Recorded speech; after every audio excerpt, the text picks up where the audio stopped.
नमस्कार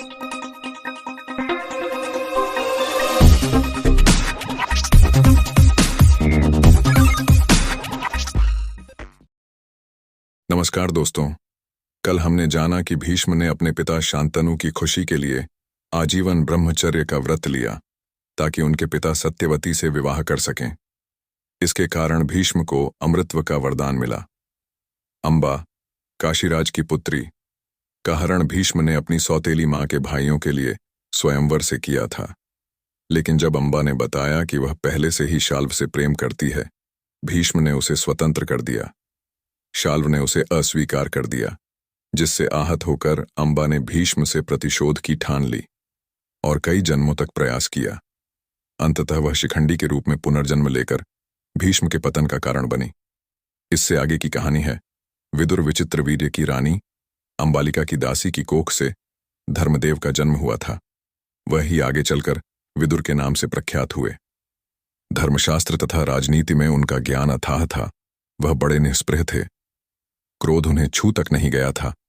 युवावस्था में ही पितामह भीष्म ने उनके विवेक तथा ज्ञान से प्रभावित होकर उन्हें राजा धृतराष्ट्र का प्रधानमंत्री नियुक्त कर दिया था।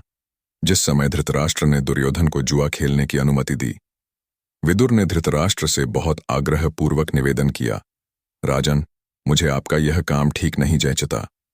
इस खेल के कारण आपके बेटों में आपस में वैर भाव बढ़ेगा। इसको रोक दीजिए।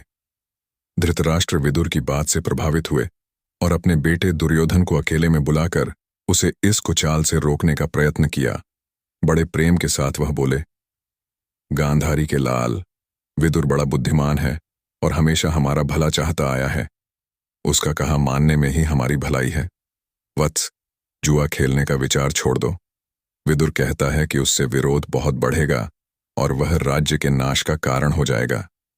छोड़ दो इस विचार को। धृतराष्ट्र ने अपने बेटे को सही रास्ते पर लाने का प्रयत्न किया, किंतु दुर्योधन न माना। वृद्ध धृतराष्ट्र अपने बेटे से बहुत स्नेह करते थे। अपनी इस कमजोरी के कारण उसका अनुरोध वह टाल न सके और युधिष्ठिर को जुआ खेलने का न्योता भेजना ही पड़ा। धृतराष्ट्र पर बस न चला तो विदुर युधिष्ठिर के पास गए। उनको जुआ खेलने को जाने से रोकने का प्रयत्न किया।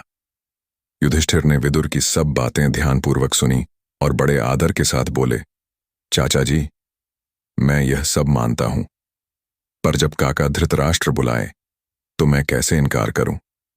युद्ध या खेल के लिए बुलाए जाने पर न जाना क्षत्रिय का धर्म तो नहीं है। यह कहकर युधिष्ठिर क्षत्रिय कुल की मर्यादा रखने के लिए जुआ खेलने गए। अगली कहानी है कुंती यदुवंश के प्रसिद्ध राजा शूरसेन श्री कृष्ण के पितामह थे। इनके पृथा नाम की कन्या थी। उसके रूप और गुणों की कीर्ति दूर दूर तक फैली हुई थी।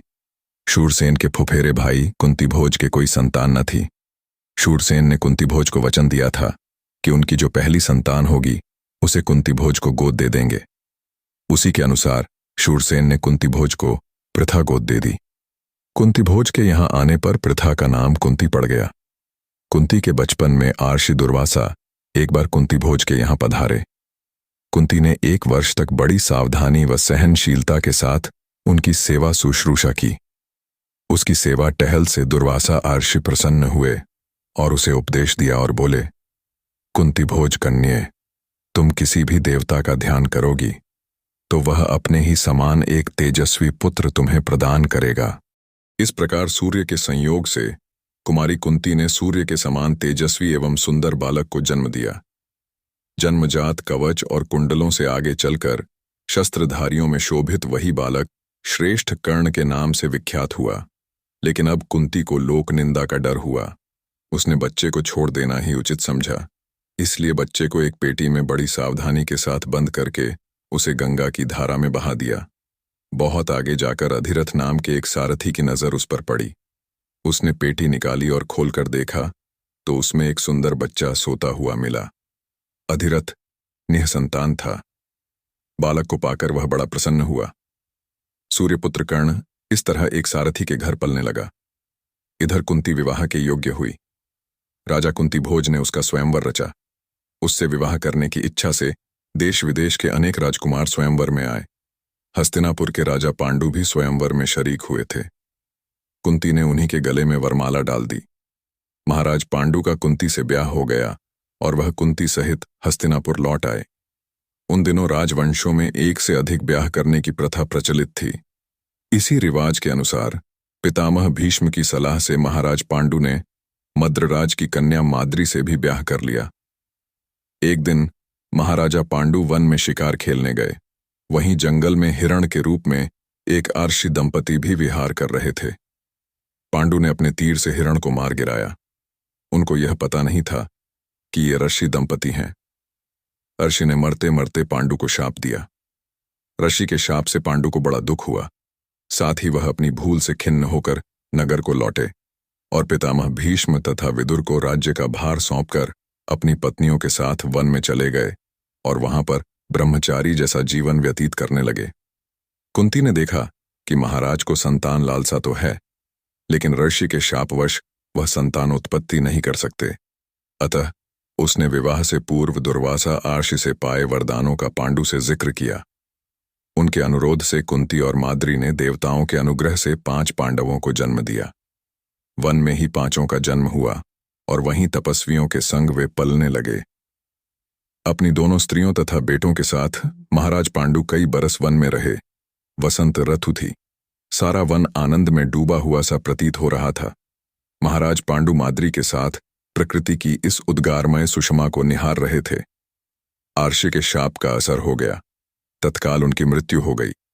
माद्री के दुख का पार न रहा। पति की मृत्यु का वह कारण बनी, यह सोचकर पांडु के साथ ही वह भी मर गई। इस दुर्घटना से कुंती और 5 पांडवों के शोक की सीमा न रही, पर वन के ऋषि मुनियों ने बहुत समझा बुझाकर उनको शांत किया और उन्हें हस्तिनापुर ले जाकर पितामह भीष्म के सुपुर्द किया।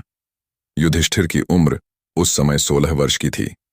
हस्तिनापुर के लोगों ने जब ऋषियों से सुना कि वन में पांडु की मृत्यु हो गई है, तो उनके शोक की सीमा न रही। पोते की मृत्यु पर शोक करती हुई सत्यवती अपनी दोनों विधवा पुत्र वधुओं अंबिका और अंबालिका को साथ लेकर वन में चली गई। तीनों वृद्धाएं कुछ दिन तपस्या करती रहीं और बाद में स्वर्ग सिधार गई। अपने कुल में जो छल प्रपंच तथा अन्याय होने वाले थे, उन्हें न देखना ही संभवतः उन्होंने उचित समझा। दोस्तों, हमारी ऐसी कहानियां सुनने के लिए हमारे चैनल को सब्सक्राइब जरूर करें